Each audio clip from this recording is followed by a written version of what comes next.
I'm always trying to do this like extra serious thing. I don't know if it's always. It's too much. It's too much. Somebody commented this week, you keep teaching us the same thing. And I couldn't make up my mind between, you need to keep hearing it. And damn it, I'm bored with it too. I want to go deeper. So there's a simple way. There's an awful lot of stuff that I haven't told you. Quite a lot. Some of it, in truth, I was asked not to tell you. I was basically told not to tell you. And I know what happens when I break that. I stop getting taught more stuff. But also, there's plenty that I just haven't wanted to deal with. Thankfully, we just went through an absolutely radical change. We're going through it, but we're on the other side of a shift in this world that makes a certain range of challenges far less dangerous. And I'm excited to talk with you about them today. Today, I am in touch with one of my main teachers. You can think of her as a TA for Thoth. Actually, she's androgynous, but she presences herself more as feminine to me. Although she lets me know that I have hit a wall because I'm still uncomfortable when she speaks to me in both ways at once, as she puts it. I'm going to check in with her a lot. So it's sort of like channeling. So first thing she's asking me to do is don't tell you no. I keep tuning into the energies, the presence of people who perhaps like me less. And at a certain point, that accentuates that presence. It attracts, that which you resist persists. But I've had a little bit too much of that within myself.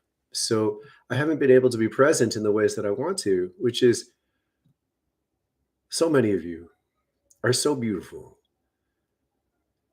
The presence that you bring to us is something, it's the sacred essence of a new world. And you know this, and we just need to gather and be with each other to make it stronger. So many of you hear much of the same guidance I already learned. Hopefully, I'm able to offer you more of it. Pieces that you missed, perhaps. I have made this my life, to tune in such a way. And to be humble to the fact that many of you we're on a shared calling. We know it. And I am far more interested in spending most of my time with you than in, navigating through too many sheep.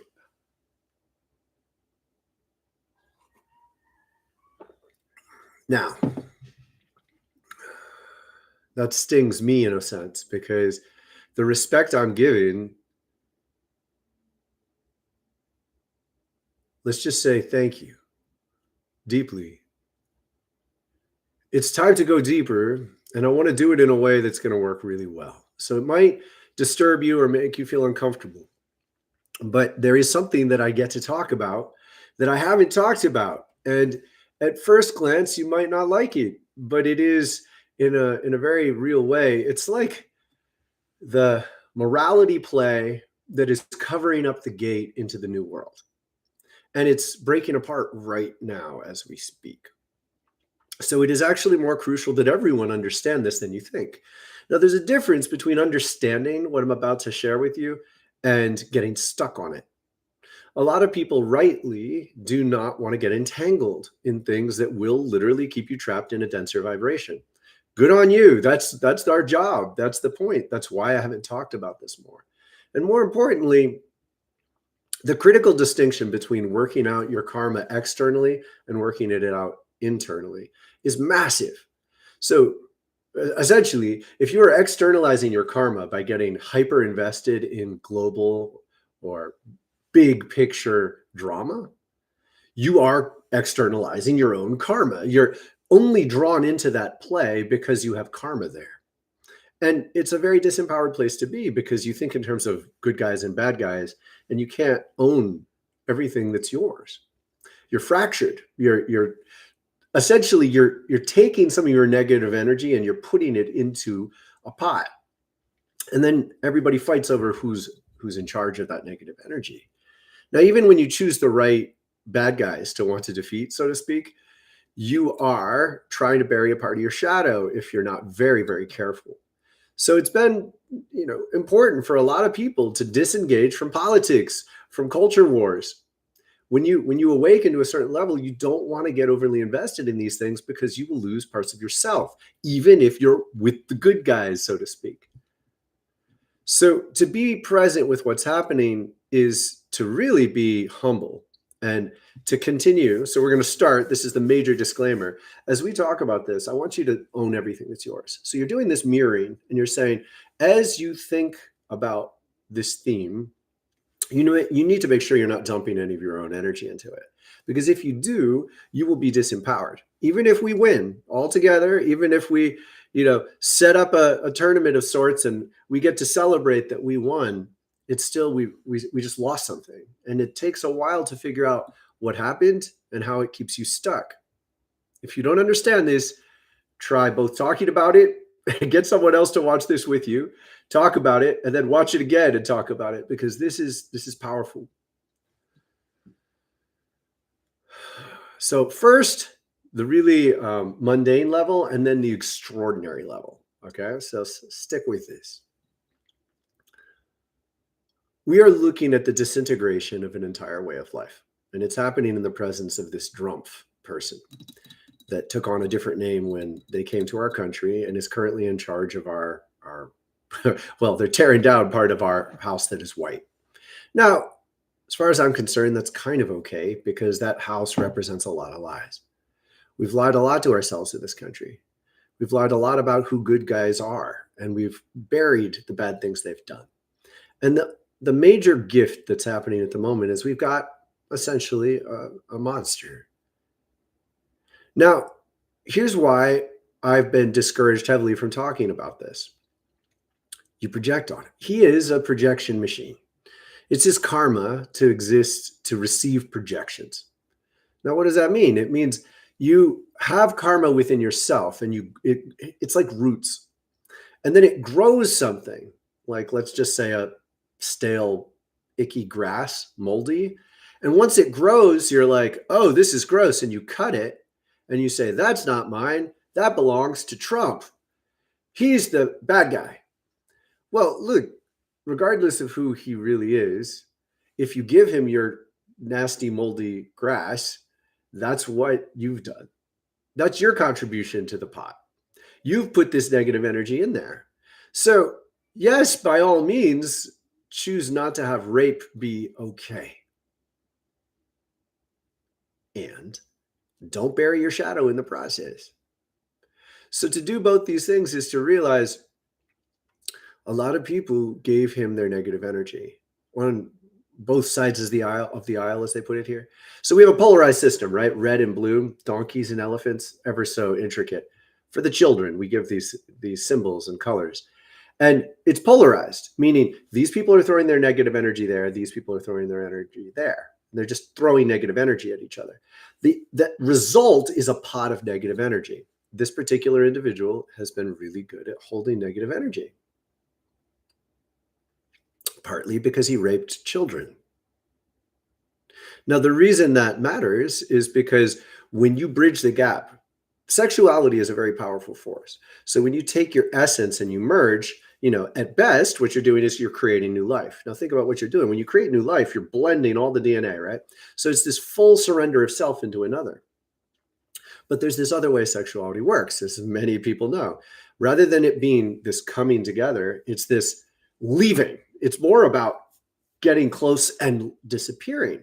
Why? Because both parties have a lot of negative energy and they're actually kind of fighting. They're actually fighting over whose negative energy it is. And remember, this is like the roots and that which grows. So you can't get rid of your karmic roots. They're yours. They're growing in your own spirit. But you can get rid of what grows out of those roots. Now it's going to keep growing back, but it will keep coming out to the surface. So a certain kind of individual gets really hyper-focused on manipulating reality. So every time their negative energy grows, they can dump it on someone weaker. That's what he's done. And when you use children in this sense, you're crossing a boundary. You're crossing a boundary, and they don't have any capacity to say no. So it's a very effective way of dumping your negative energy, to rape. What it does is it says, I have complete dominance over this other individual. Now, rape itself, I remember when I was a teenager, somebody saying rape isn't about sex, it's about power. And I remember that scrambling my mind. Now, I hadn't had sex yet, but it was like, whoa, what? And it's so unbearably true, because the power of trying to control this force that ultimately creates life, the generative force of reality creates life, but trying to use it to dump your essential nastiness and then pull away. If you could do that, if you do it enough, you never want to go back to the same person, not for long, because after a while you associate them with your negative energy. So it doesn't turn you on anymore. You want to put your negative energy in something that looks pure, something that can receive your negative energy and make it disappear. This is the art of evil. Now, what we're finding is, looks like God knows how many men, almost all men, did this, and God knows how many women supported it. And they went on and they got lots and lots of girls and fed them like a terrifying feeder system. Now, again, I'll take a pause. You don't want to listen to this? I'm telling you, this is the morality play in front of the gate into the new world. You got to come to terms with this stuff. Now, you can walk right through this morality play if you're karma free. If you're at peace with your karma of sex and power and basic trauma, you can walk right through this play. It won't sting you. You won't get stuck. If you can't walk through it and you try to reject it by saying you're above politics, you don't want to talk about this, you got to appreciate you're walking away from the door. This is the morality play in front of the door to the new world. And the reason it matters so much is because so many people will continue to externalize their karma for a long time. So let's take a big picture. This isn't the deep stuff yet. This is the big picture. Now we're building to an incredible transcendent truth that I've really wanted to tell you for quite a while, for half a year, but Thoth just said no. And even those closest to me, like they asked me about it, and no. So we're getting there by the end of this video. So the big picture is like this. And again, this matters. You need to understand this. It is the stage on which the morality play is set. And again, you won't be able to walk through the gate into the new world unless you are karma free in all these ways. So stick with it. If you're triggered, that's a blessing. Follow your trigger. Learn about it. So, capitalism came into play, and it was the beginning of the end of intentional feudalism. Now, feudalism, realistically, was just powerful people who killed other people and said, we're in charge. But if they made that last for long enough, they got to call themselves the Duke of whatever, or the Baron of whatever. But realistically, all they were was the brutal guy who killed other people. And periodically, they kept doing that. They just, it would reset, and then, they'd get 5 of their kids in a row to be king. And that was like a streak historically. But then somebody would get killed and then start it over again. And really, it was all power. It was all somebody with enough power, might makes right. And then they try to institutionalize it. Once they institutionalized it for much of thousands of years, basically they could do whatever they want. There was even this beyond evil, terrifying circumstance in which they could just go around and have sex with any of the women. And you couldn't do anything about it, or they'd kill you. And they did kill you anyway sometimes, plenty of times. There was no law. So over time, this got to be intolerable. So periodically people would try to institute law, but it was tough. And gradually, capitalism began to take a little bit more purchase, which meant people who were really good at making things work could make money and make other things work. So you could use your money to make something else work. And over time, the families that were good at doing that had more of an impact. Because realistically, you couldn't have wealth that lasted unless you invested it in building cities and institutions. Now, again, stick with me. This is the stage that you need to understand. So Adam Smith put this into a focus. He said, look, the reason people deserve security in their work and deserve to be paid for it is because they will do a much better job. So society as a whole will flourish far more effectively if we stop allowing these brutal barons to run around killing people and raping the wives. You know, very pragmatic. How lovely. They basically made that argument in a practical way, and it ended up winning. When people got paid for their work and they had a little bit of security that their home and family would be mostly safe, they worked harder and societies got better. And so lords were pushed down. And then a little bit of time goes by and the American Revolution happens. The French Revolution happens. Now, look, this is all Western version. I'm sorry. This is where I live. The influence of these forces has spread throughout the world and eventually made empires. But I'm painfully well aware that it was only a limited part of the world. Nonetheless, these revolutions had a radical idea. Hey, we're not even going to allow the pretense of feudalism. You can't just take power, kill people, and say, I'm in charge. We're going to vote. Now, at the time, that was very radical. That was a big deal. There hadn't been conscious democracy since the Romans lost to Julius Caesar. And even then, it was only wealthy people who had democracy. So the idea that all men who are white would be able to vote, ooh, radical, radical, radical, radical. But here's the critical thing. It was radical to say you can't just get a bunch of guys with guns or swords, run around murder and say I'm in charge. But underneath the surface, that is still kind of how it worked. Like, they played by the rules, but they still intimidated people. You know, thugs would stand at a polling box and make sure you voted for their guy. They would cheat with the results. You know, it's happened the whole time. So what we've really been doing is striving for an ideal that we haven't ever really made real. But the thing is, you had to be decent at hiding your cheating in order to win in the United States. You had to be reasonably decent at hiding your cheating. And every once in a while, it actually worked. And maybe we got some fair elections. And we certainly got better leaders in some cases than you do if you just say, who's the toughest guy here who can murder everybody?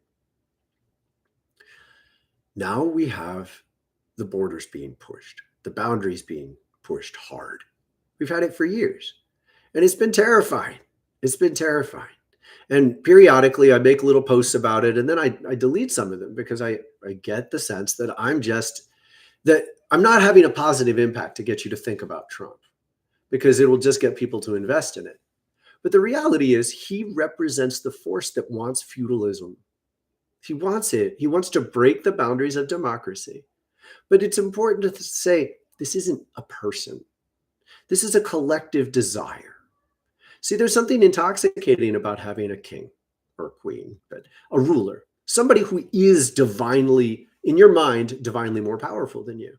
But here's how it works. It's the inverse of negative, meaning people take their best.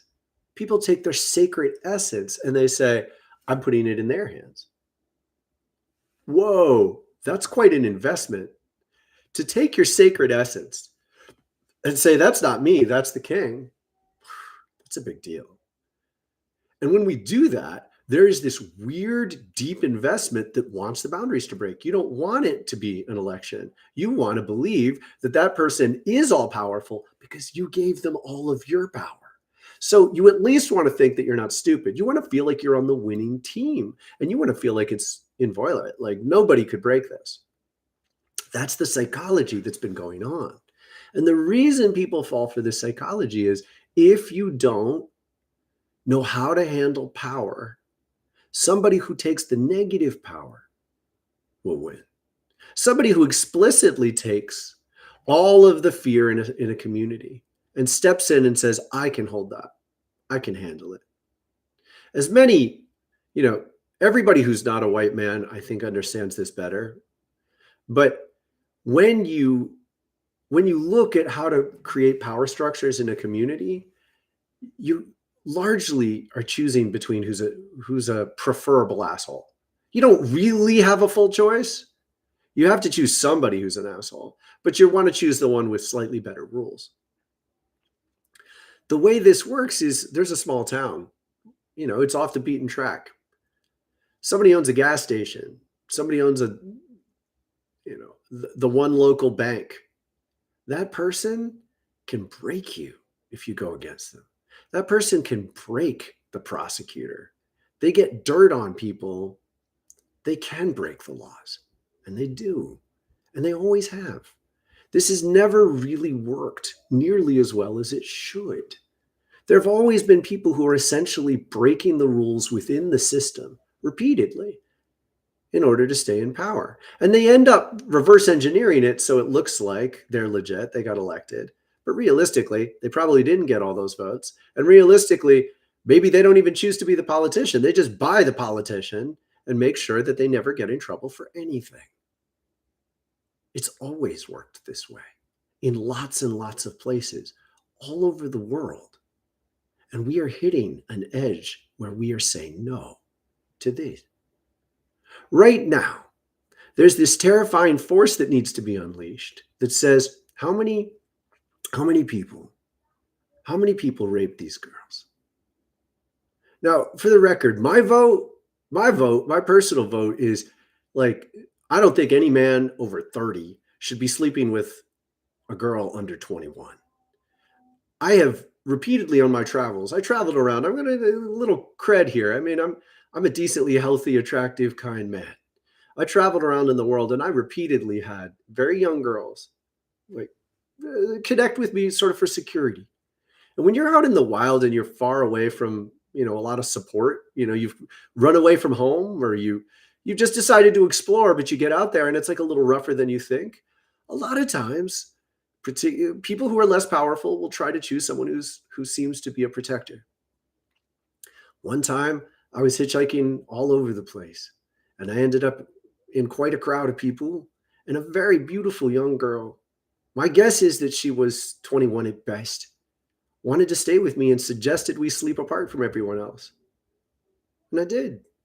And I meditated, did some moon gazing, did some yoga, and then fell asleep next to her. It was lovely. That happened to me often. A man does not abuse that kind of trust. It is not a casual line that has been broken. It's a disgusting crater of immoral. It's despicable. The words, like I'm not going to pour energy into it because I don't want to invest. I have a cold-hearted, how can I best influence this? And shockingly, again and again and again, the message I've gotten is you can best influence this by not talking about it because people aren't ready to handle the truth of how this stuff really works. See, it's one thing to sit here and just like go off on it and get mad and he's disgusting, he's despicable, but you're pouring negative energy in. If you don't win, he's going to use that negative energy. He's going to use it. You have to be able to be present with the people who are vulnerable, even enjoy their company, be honored that they're offering you their company and say, no, we're going to do it this way. That was a very good yoga practice and a really good moon gazing that I had that night. Now, 3 weeks later, I met a woman my age and we had an extremely intense experience. She was screaming in languages I don't remember. None of you do. It was not a language that's present on Earth right now. When you can't match yourself with someone who can meet your strength, this needs to be known as pathetic. But the reality is way too many men, young men, middle-aged men, old men, want to be Drumpf. The only reason that he existed in the form that he existed is because so many people wish they were that. Holding beauty pageants, going in and grabbing girls. Men think they want that. And they think they want it because it relieves their pain. People have been in so much pain, so much anxious, terrifying anxiety as a norm, and they just look for coping mechanisms to try to get rid of it. They have had no idea how to get at the roots of their karma. They just keep growing negative karma into the world like rotten, moldy grass, and they cut it and they dump it. And in order to dump it, you have to be in a position of power. Because if you try to dump it when you're not in power, it's just going to get shoved in your face and you're going to be forced to eat it. But if you're in a position of power, you can make other people eat your nasty growth. And that's what they've been doing. How many men did that with him? They all need to fall. And it's time for them to fall now.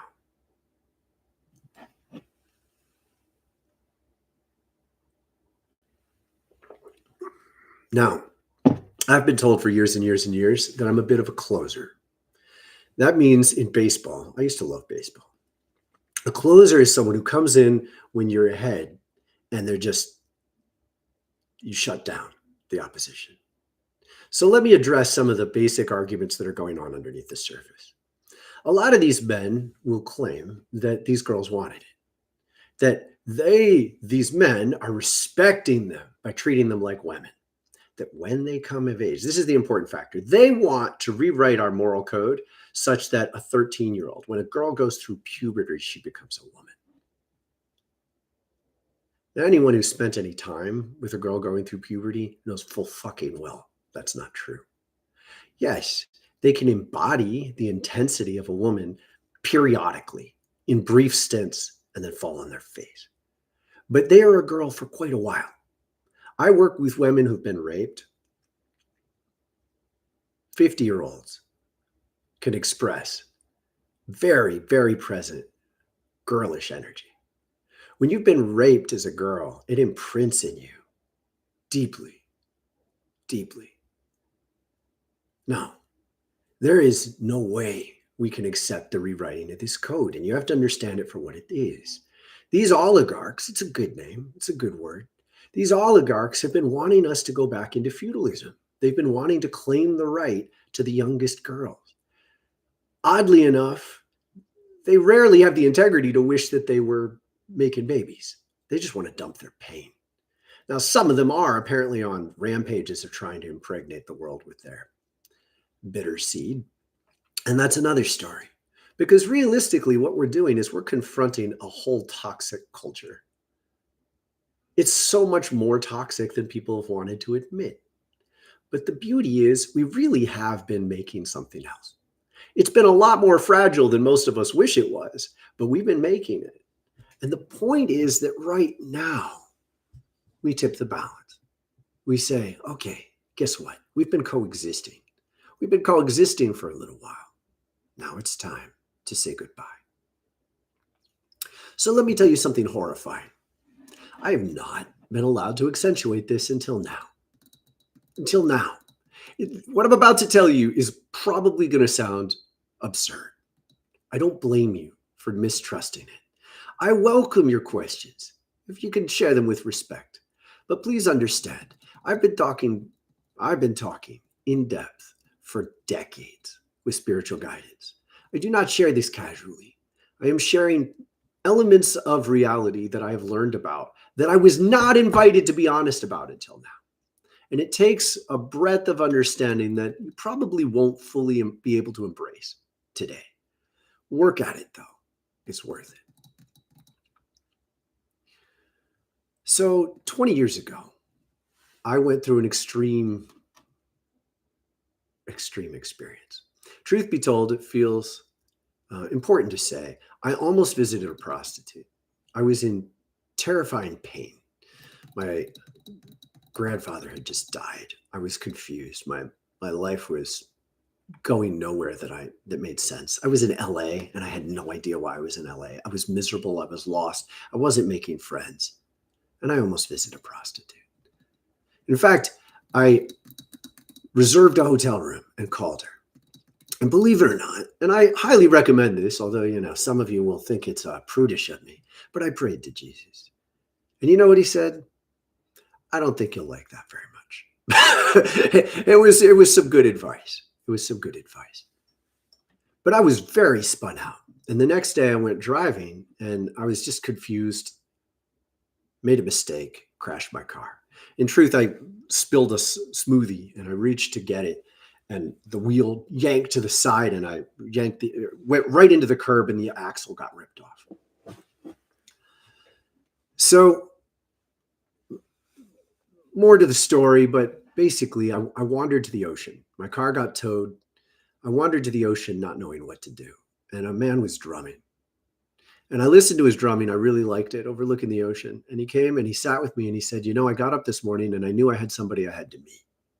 And it's you. So we proceeded to talk for 14 hours.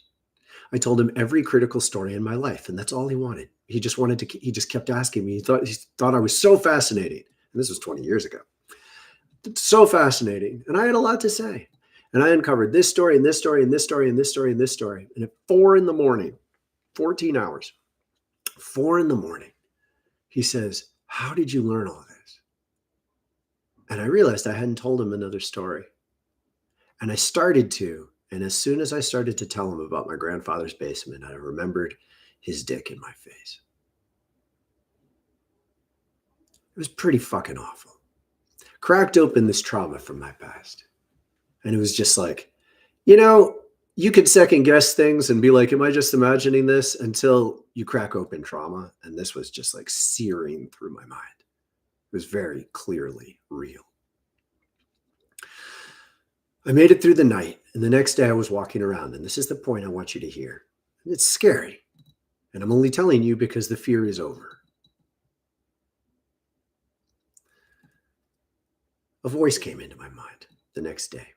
It said, you will be more powerful than anyone you've imagined. You will have the power to levitate objects, hurt people from afar. You will bend people to your will just by looking at them. They will be so scared of you that they will follow your pronouncements and your directives. Just don't ever tell anyone what happened to you. And in those moments, in those hours, I was introduced to this chain. And they were showing me this consciousness. It was this like terrifying, haunted thing, telling me that there were chains of these men who raped their own family. But it was a gift. They literally use this word, gift. It's a gift because it makes you powerful beyond belief. And it showed me these chains of these men out in the world.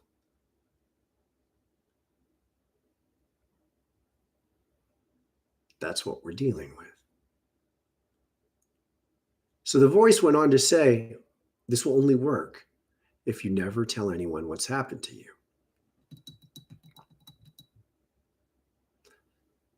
So I went and told my girlfriend. And when I told her, I was shattered. I went from this intense, extreme, like dark X-Men. Believe it or not, they told me they were the Black Brotherhood of ancient Egypt. The dark X-Men is how I interpreted it at the time. Whatever, I didn't watch the movies enough to know what they're called. But the bad guys. I shattered that space by admitting I was in pain. If you don't get anything else today, this is what you need to get. I consciously let go of power, searing, terrifying, intense power, and admitted I was in pain. And as soon as I said it out loud to a woman, I cracked open like a little baby. I went from believing I was one of the most powerful men in the world, that's where I felt I was, to a boy crying his heart out.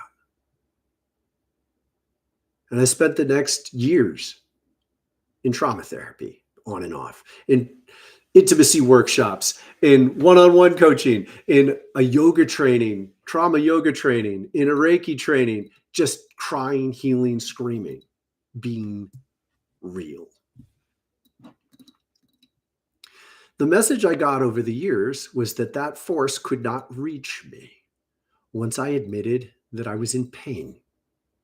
When I admitted my pain and cried about it and owned my own emotions, I was present in the roots of my own karma. It was inaccessible. As long as I wasn't trying to manipulate reality, As long as I wasn't participating in this horrific kind of game to dump my karma on other people, I was untouchable to this force, because this force exists as a parasitic energy drawing men into a toxic relationship with the world. It feeds on getting people to fight over their karma. So what it essentially is doing is saying, everybody will pretend from the start. We won't act like we own karma. We're just going to fight on the surface. So it's like everyone's walking around farting their negative energy and then fighting over who has to pretend they own it. And treating each other terribly over and over again, just fighting over growing this nasty, moldy grass. I don't know a better analogy. Nasty, moldy grass karma, and then putting it into the room and then fighting over who has to clean it up. Over and over and over and over and over again. And the idea is that whoever is the dominator is somehow winning. Oh, and by the way, to dominate, you have to keep hurting people, because your karma isn't going to change. You can't change your karma. The roots of your karma are you. You can't escape them, but you can keep dumping your stale energy. Now, I want to say this again so you understand it. Let's imagine that I see something really beautiful, someone really beautiful. If I want to create new life with them, I can reach out my best to connect with them. And if their best connects with my best, maybe we'll create new life in some form. Most extreme version being a family and a baby. But if I see someone beautiful, open, pure energy, and I say, wow, good place for me to dump my pain. I want to own that. If I do that, I don't know what the math is, but if you do that for any length of time, you cannot help but associate that beautiful young, usually girl, with your pain. So they can't keep distracting you from your pain forever, because you're trying to get rid of it. So you need to move on. So you need to be a serial predator in order to cope with your pain in such a way. That's what they do. And they do it because they never admit that they're in pain. They never admit that they're lonely.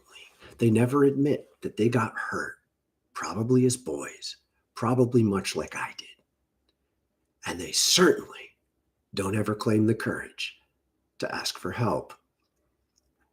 And as a result, they go out in the world and they find levers of power that give them the ability to dominate others, to eat their nasty, moldy grass shit karma. And it functions through abuse, rape. And the thing is, the more powerless the person is in this context, the more effective it is. That's why they go younger. That's why. The more powerless the other person is, the more of their pain, their negative energy they can dump. And the essence of this is, there's truth. Truth exists. Truth exists. Let's not even I'm not playing with you. I'm not turning this into a conspiracy theory vibe. There's truth. There's truth. Truth exists. There's a certain range of people who participated in creating this. It most certainly was not just Epstein. It most certainly was not just Trump. They had recruiters. They had handlers. They had drivers. They had friends. They had more friends. They had people who wrote books about them. They had people who give them interviews. They have other people who give them interviews. They had tycoons who called them up, asked them for a girl. That's what sex trafficking is. And the critical factor here is the entire thing falls apart if we shift into zero tolerance. The entire pattern falls apart. Entire thing. And you want to know why it's so crucial? Everybody has to own your karma. See, here's the thing. This is the quiet truth. We're almost to the really most amazing sacred part. The quiet truth is that you have to own your own karma. And as much as we're talking about the extremes of the most vicious, awful people who refuse to own their own karma, a lot of people try not to own your own karma. A lot of people. I don't know the numbers. I know what it feels like to not own my own karma. I know what it feels like to try to make other people responsible for my pain. I know what it feels like. I know that it's normalized. In every community I've been through, a lot of people in the community are fighting not to own their own karma. They're trying to maintain power. They're trying to displace their pain. They're trying to claim the right to lash out at someone who's they hired and say, you better not complain or I'll fire you. They're trying to maintain relationships where they're allowed to be abusive and their partner's terrified to leave. They're trying to hold power more than love because they're in so much karmic pain and they lack the courage to face it honestly. Now, here's the thing. How many of you do something bad? Let's say you've stolen something and you say, well, yeah, but I didn't steal something bigger.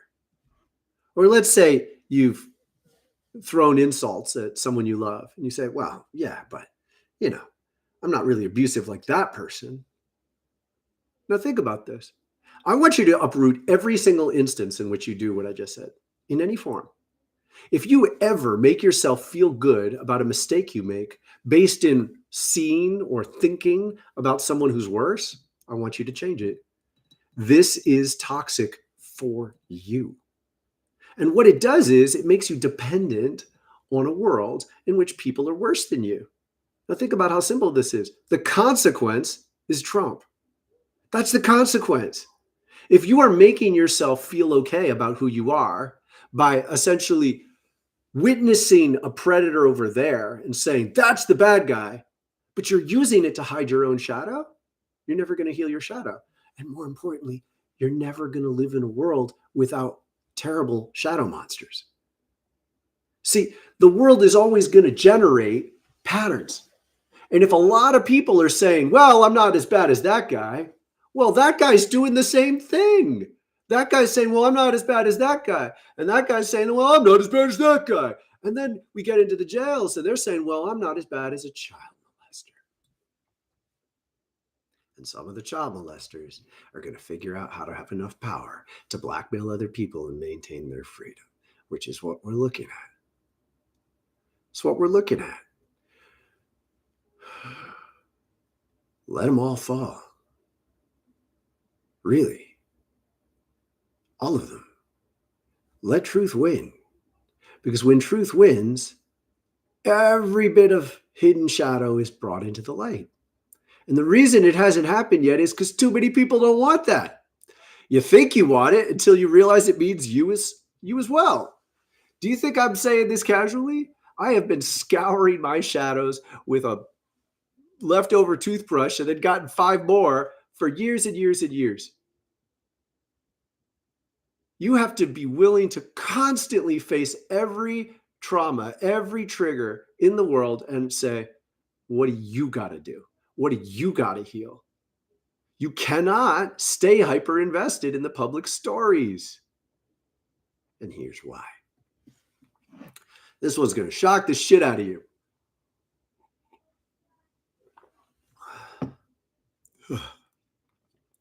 So my teacher just said, I promise that it's true. They've been telling me this for months now. I really wanted to tell you.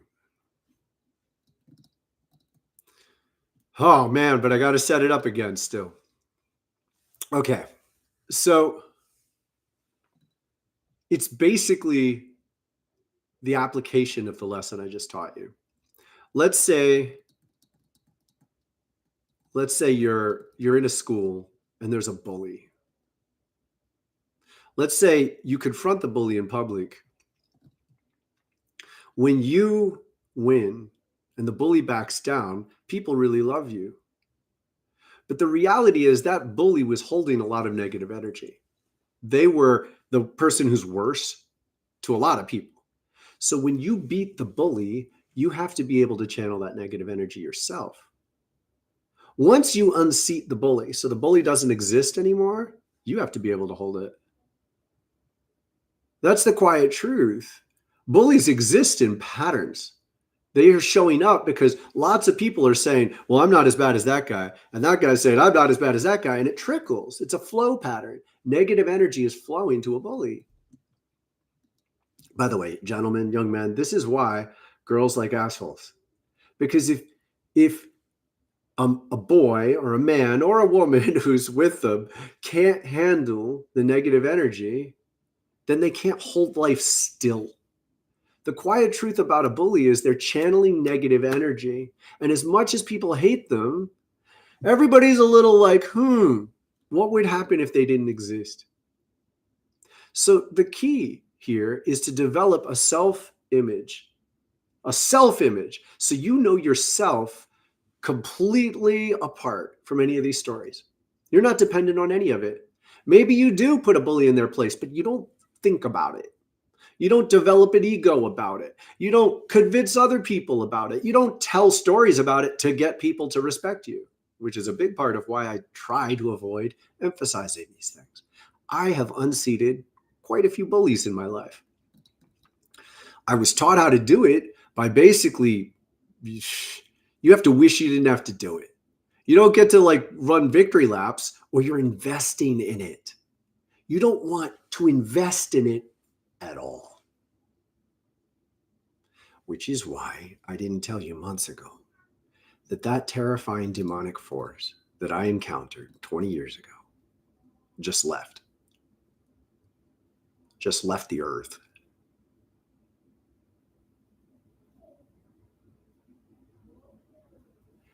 Believe it or not, and I mean this quite directly, believe it or not, it was sent to the sun, which sent it to 3i Atlas.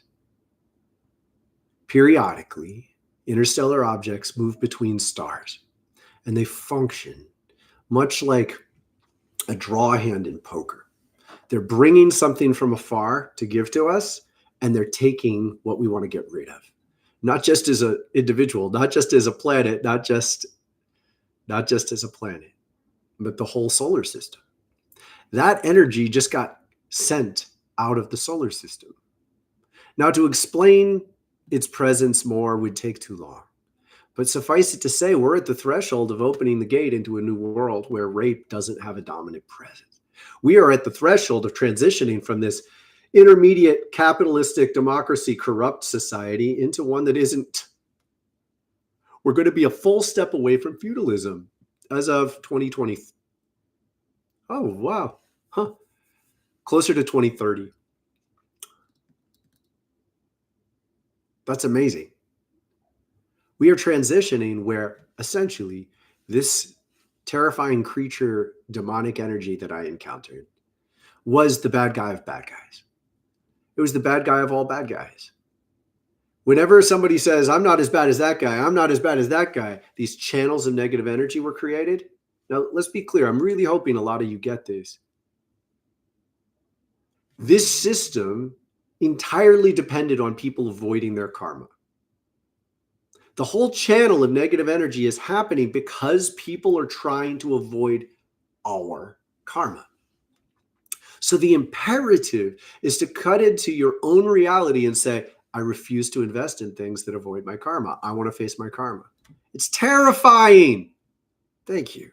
I agree. To be honest, some of you owe me $1,000. This is like the most intense shit ever. Do you have any idea how hard it was for me to learn this? Oh, I wasn't supposed to talk about money. Apparently, I ruined my money flows by talking about it. Thank you so much. Your donations are appreciated. To be honest, this is the edge of a whole new way. This is the edge of a whole new way. The earth just said no. And the reason she didn't say no until now is because that terrifying demonic Black Brotherhood energy was actually holding our wars in check. It's real. It's actually real. Now, let me give you another morality play that you might not want to take an honest stare at. It's so terrifying. It's so gross. I don't want to have to go too deep into this, but George Bush killed a lot more people than Donald Trump. You probably think of Bush with more kindness if you're American. Now, he was awful. He unleashed this war, but it was somewhere else, right?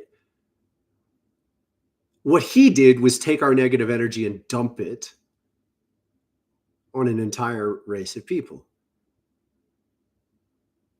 tearing Iraq apart. By most measures I've heard, we've killed Iraqi civilians. Trump actually obscures reality so thoroughly that he scrambles the patterns that make war in that way. And he actually said that's what he was going to do. And it's not entirely false.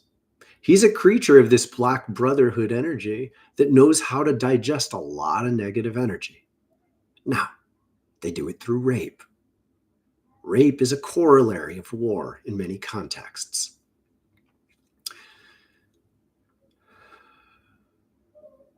And it's leaving. So to know what to do is to make sure that you don't invest in it on the way out the door. I was actually told I was very excited. I was going to channel 3i Atlas for you all months ago, in the summer. And Thoth said, absolutely not. You don't want to invest in it at all, because they're taking away such stuff that you really want to let go of, or it'll pull it right out of you.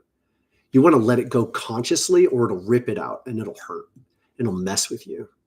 You want to let go of everything that Gaia is saying, leave. So you're not making the choice. Gaia did that. So you want to divest entirely from the entire karmic morality play. You want to be able to walk right through the morality play, through the gate into the new world. Do you understand what I just told you?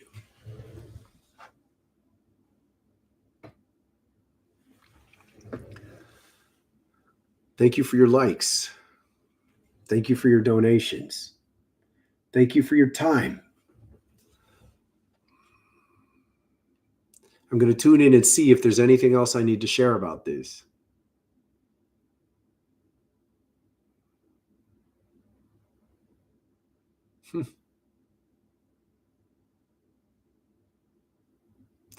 So what I'm getting is a lot of people have associated me with that energy because I knew how to see it. That's been painful, but I have been far more capable of routing it out, routing it away. See, a lot of people get invested in hating the right things, not understanding that your hatred makes those things worse. Let me ask you a simple, terrifying question. What happens when you hate a child molester? What happens? They hurt a child, you fucking asshole. Do you get it? You have to approach this like a surgeon. What can you do that will make it better? That will make the world a better place? And the terrifying truth is, for almost everyone here, certainly for me, the answer is look at yourself first. How could you do that? How could you have to do that? We're looking at the most awful things in the world. Of course they're worse than me. Yeah, they're worse than you. Are you going to make them even worse? Do you get it? This is the severity. This is the level of reality you have to be able to cut to stare at the worst forces. And the first thing you do is ask, what do you have to heal? Now, you might still have to act. I have stood down a lot of rapey men. Really. Really. You might have to act in the world. We're still here, okay? It's not all abstract. But you have to turn inwards first. First. And you ask with the deepest of humility to the divine forces that see every bit of you. You just let go of any sense that you can hide. You can't hide. You don't have any ability to hide. You're completely transparent. But if you want to keep living in the world of karma, you are given the divine freedom, the autonomy to keep living in the world of karma. And so you do. And you fight and you say, those people are worse than me. They're assholes. Can you believe what they did? It's awful. Oh, they're so gross. Meanwhile, you got shit all over you. You don't even know how to stop shitting in your own pants karmically. I guess a lot of people don't want this tough love, right? But what do you want for real? Like, We're talking about the difference between trying to believe that shit doesn't exist and doesn't stink, and convincing everyone else to believe it as well.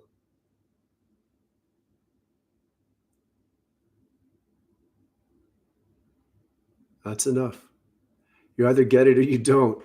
Let's do a little yoga. Let's do a little yoga. You choose something. You choose something for 2 minutes. We're going to choose it. Get your heart rate up. Get your heart rate up. And then breathe in your heart. It's that simple.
Heart.